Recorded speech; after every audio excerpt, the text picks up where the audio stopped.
In our hyper-connected world, social media lays at the very heart of communication, shaping how we interact, share, and consume information. This applies to all sports, and as the planet's biggest by some margin, football is no exception. Every league, team, player, coach, and even their families share every moment, and this focus on fan engagement has blurred the line between what is personal and private as the game has continued to grow online. Yet, despite this constant visibility, some still manage to remain under the radar. In a landscape where a club would pay tens of millions for a teenager, and a 39-year-old can still earn £200 million annually, it's crazy to think that a 6'2" goal-scoring machine entering his prime can go unnoticed for years. Viktor Gyökeres was Europe's best-kept secret for some time, hiding out in the blind spots of scouting networks and developing behind the scenes, but seems to finally be getting the attention he deserves. I'm strong, quick, want to score, so yeah, try to attack and go towards the goal as much as I can when I get the ball.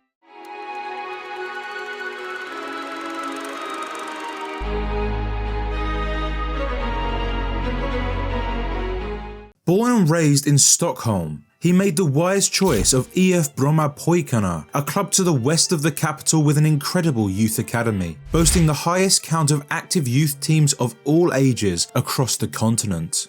Averaging 0.95 goals per game throughout 2 years with the under-19s, the first team coach had seen enough, and by 2 months into his 17th year, the striker had opened his account with 3 tally marks. It was pretty clear this kid was going to be a massive problem for the defenders of the Swedish third tier. Bulky and broad, his frame was indicative of a centre half, ruling out any physical disadvantage, but he was also quick on the turn and nimble for a big man, which made him of use out wide as well as up top. Dominant in the air, as well as in shoulder-to-shoulder challenges, his versatility helped Brommapojkarna return to the Superettan, where Gyökeres really started picking up speed. Whether he was curling shots from distance or finding the corners in a one-on-one, it was like watching a young Haaland in his Salzburg days, shrugging markers to the floor or just burning past them. The young sniper was unstoppable once he got going, surging with the ball from deeper areas to create. After months of goal scoring, mutters about a 19-year-old Swede were entering bigger circles, and in September 2017, 2 months before the end of their season, Brommapojkarna were hit up by Brighton and Hove Albion of the Premier League to arrange a deal. In the lasting weeks, he boosted his numbers to 13 goals and 8 assists with a hat-trick on the final game day as the club were promoted once more to the top-flight Allsvenskan, named champions for the first time in their history. It's in England that his story gets confusing. Never really getting a chance in the southeast, he was limited to their B team for a full year before debuting with the first 11, and that was only in the Cups, never even setting foot on a Premier League pitch with the Seagulls. It wasn't like he'd stopped scoring in the reserve games, but Chris Hughton wasn't convinced, loaning him to FC St. Pauli for a season in the German second tier. Those 2 Brighton years had cost him his place in the national team and put a brake on his steady momentum. In Hamburg, he hardly set the world alight, though a handful of goals as a regular starter rebuilt some of the confidence taxed by the English.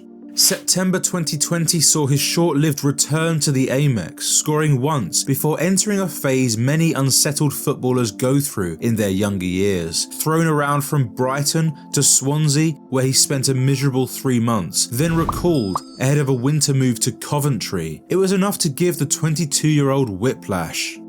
It was another quiet spell as he adjusted to the West Midlands, but though the stats weren't anything special, the Sky Blues saw what, retrospectively, was obvious. Give this Nordic strongman time and he'll make it worth the wait. For the price of £1 million, they took him off Brighton's hands, gave him a 3-year promise and sat back as he ripped up the EFL. Now a permanent striker, purely involved to ripple the net, he was back in that 17 he'd had in his hometown, and it clearly gave the Swedes some extra power. As the frontman of a group that thrives in the chaos of transition, his agility, Powerful running strides and killer instincts really allowed Mark Robins' team to become the most dangerous counter-attacking side in the division. Pouncing on every error, when Gyökeres smelled blood, he didn't wait around, charging down defenders like a lion would his prey, robbing possession and heading for goal. Making the pitch look tiny, the athletic anomaly had stamina for days, working endlessly for the team who, once they learned his behaviour, strengths and weaknesses, they started clicking. Almost a throwback, he was everything you'd want in a target man, readily available at all times and easy to pick out from wide areas. His intelligent movement could make a random huff in the box look like a De Bruyne-esque find. While the Premier League has evolved and produces more polished football, the Championship still holds on to that rose-ed, long ball, tough English style which came so easily to a man mountain with something to prove. And ending the campaign with 17 goals as Coventry's top scorer, Gyökeres had left everyone baffled at how the 12th best team in the second tier got a hold of a reject this good.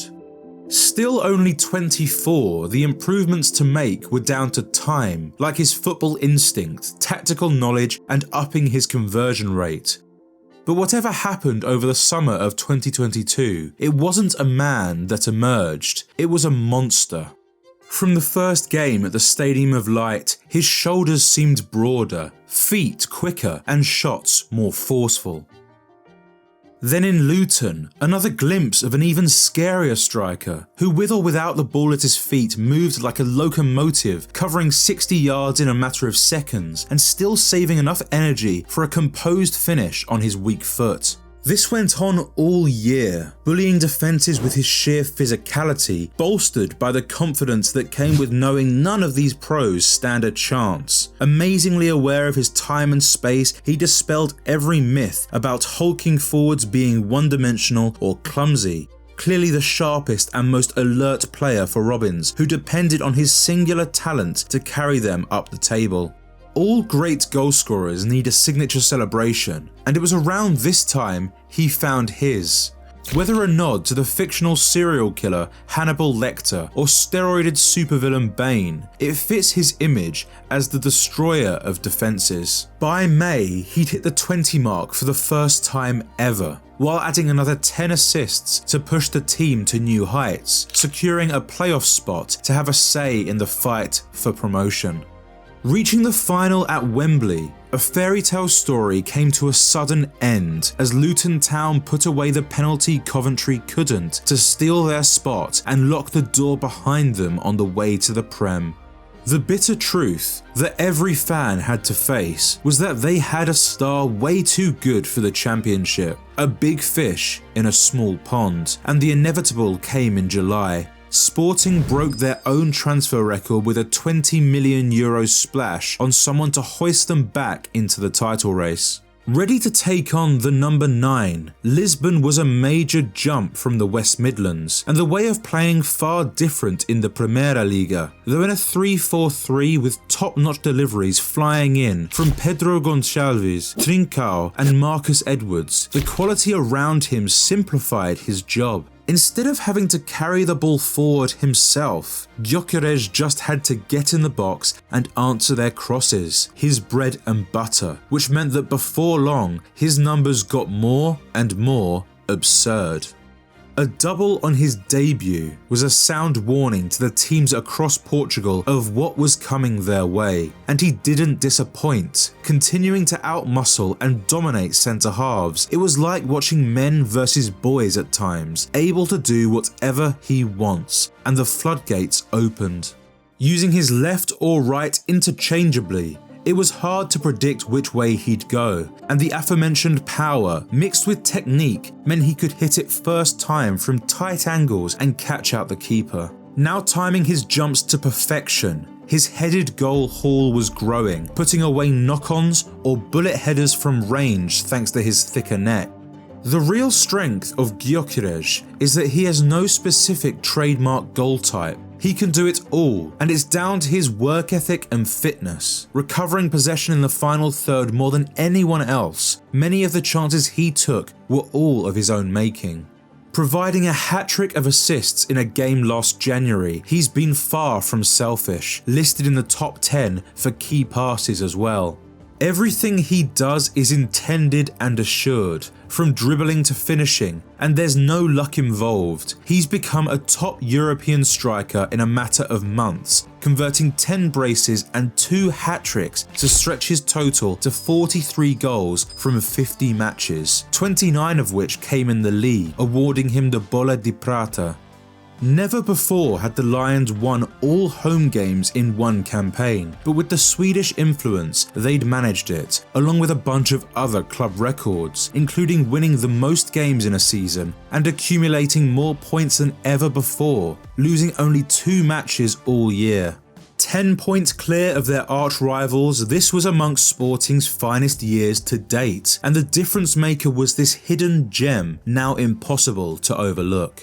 Bouncing back instantly from knee surgery, he's bagged 8 times in 5 games so far this season, elevating an echelon. And what's scariest about it all is this isn't even him at his best. Taking more shots than anyone else in Portugal, he could feasibly up his numbers into the 60s this year, and already averaging 2 contributions per game. It appears he's on that path. Perhaps it's that he's plying his trade outside the top 5, or the fact he shares a generation with a pair of freaks, but for what he's achieved in the last 18 months, Viktor Gyökeres gets nowhere near the adulation you'd expect. Clocking in his first Champions League minutes this month, he'll get a flavour of the grandest stage football has to offer, and it'll tell all the uninitiated what they've been missing out on. In the wake of the Ronaldo-Messi era, sometimes we forget what normal should look like, and with the eyes fixed on the Bernabeu, hype around the teenage sensation Lamine Yamal, and the ever-present focus on English footy, it's easy to dismiss a star of the so-called lesser leagues. But soon enough, his will be a name no one mispronounces.